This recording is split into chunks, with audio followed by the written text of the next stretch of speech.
Assalamualaikum warahmatullahi wabarakatuh. Nama saya Anissa Febriski, NIM 171410030, kelas Ekonomi Syariah A semester 6, mata kuliah Manajemen Perbankan. Baiklah, saya di sini akan menjawab pertanyaan-pertanyaan UTS online yang telah diberikan oleh Bu Yani. Pertanyaan pertama, sebutkan undang-undang perbankan dan jelaskan pengertian bank. Dasar hukum perbankan adalah Undang-Undang Nomor 10 Tahun 1998 tentang perubahan atas Undang-Undang Nomor 7 Tahun 1992 tentang perbankan. Lalu ada Undang-Undang Nomor 21 Tahun 2008 tentang perbankan syariah, ada Undang-Undang Nomor 13 Tahun 1968 tentang Bank Sentral. Lalu ada pengertian bank. Menurut Undang-Undang Nomor 10 Tahun 1998, bank adalah badan usaha yang menghimpun dana dari masyarakat dalam bentuk simpanan dan menyalurkannya kepada masyarakat dalam bentuk kredit dan atau bentuk-bentuk lainnya dalam rangka meningkatkan taraf hidup rakyat banyak. Selanjutnya nomor 2, jelaskan peran Bank Indonesia terhadap pemerintahan. Yang pertama, melaksanakan dan menetapkan kebijakan moneter. Dengan terjaganya stabilitas moneter, maka laju inflasi pun akan terjaga pula, sehingga membantu laju pertumbuhan ekonomi Indonesia sehingga angka pengangguran dapat ditekan. Yang kedua ada mengatur dan menjaga kelancaran sistem pembayaran. Ada 4 prinsip yang dipegang Bank Indonesia dalam mekanisme pembayaran. Yang pertama aman, kedua efisien, ketiga kesamarataan akses, keempat perlindungan konsumen. Lalu peran Bank Indonesia yang ketiga ada mengatur dan mengawasi bank-bank.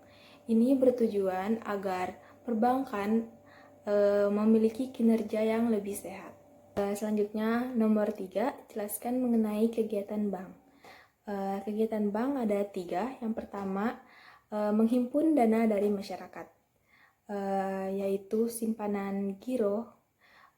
Simpanan giro merupakan simpanan pada bank di mana penarikan dapat dilakukan setiap saat. Kedua, ada simpanan tabungan. Simpanan pada bank yang penarikannya dapat dilakukan sesuai perjanjian antara bank dan nasabah. Lalu ketiga, ada simpanan deposito, yaitu penarikannya sesuai jangka waktu. Lalu kegiatan bank yang kedua, menyalurkan dana ke masyarakat.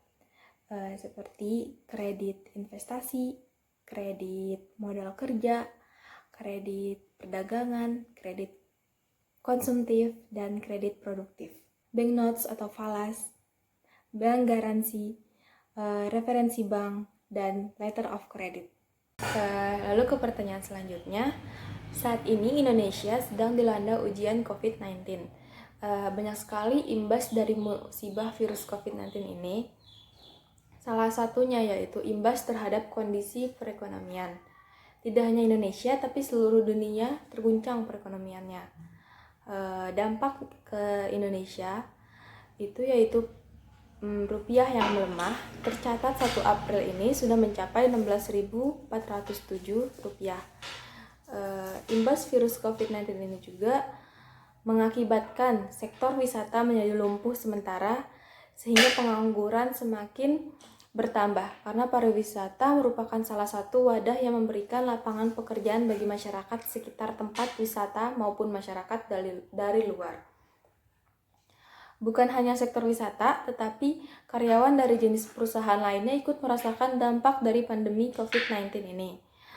Serta ada banyak pula karyawan yang terancam PHK karena banyak pekerjaan yang tidak memungkinkan untuk dikerjakan di rumah. Lalu imbas virus COVID-19 ini terhadap perbankan, yaitu Bank Indonesia menjamin kondisi perbankan aman di tengah besarnya dampak virus COVID-19 ini. Bank Indonesia menyebut kondisi permodalan dan NPL perbankan. NPL di sini yaitu non-performing loan, adalah salah satu indikator kesehatan aset suatu bank. Jadi NPL ini cukup kuat untuk menahan dampak COVID-19 ini. Gubernur Bank Indonesia yaitu Peri Warjio menyebut hal ini terlihat dari kondisi permodalan atau CAR dan rasio kredit bermasalah atau NPL yang tetap baik. Pertanyaan selanjutnya, sudah benarkah kebijakan yang pemerintah ambil?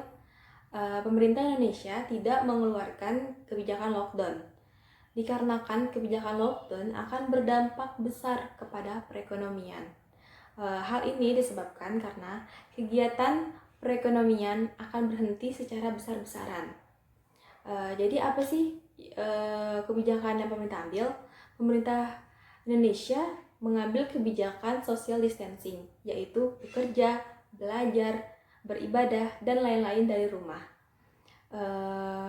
Di sini saya setuju kebijakan social distancing ini karena social distancing bisa memutus rangkaian penyebaran COVID-19. Lalu pertanyaan selanjutnya, bagaimana seharusnya manajemen bank menanggulangi kendala yang timbul akibat COVID-19? Seperti yang telah disampaikan oleh Bank Indonesia, industri perbankan secara umum tetap kuat. Di saat seperti ini, pasti perekonomian masyarakat yang akan menurun. Jadi mungkin manajemen bank bisa memberikan keringanan bagi debitur yang terdampak COVID-19. Adapun saat ini terdapat 9 bank yang telah mengumumkan pemberian keringanan bagi debitur maupun yang tengah mempertimbangkan pemberian keringanan. 9 bank tersebut antara lain Bank Mandiri, BRI, BNI, Bank Pan Indonesia, Bank Permata, Bank BTPN, Bank DBS Indonesia, Bank Indeks Selindo, dan Bank Ganesha. Sekian dari saya. Mohon maaf bila ada kesalahan. Kurang lebihnya saya mohon maaf. Wassalamualaikum warahmatullahi wabarakatuh.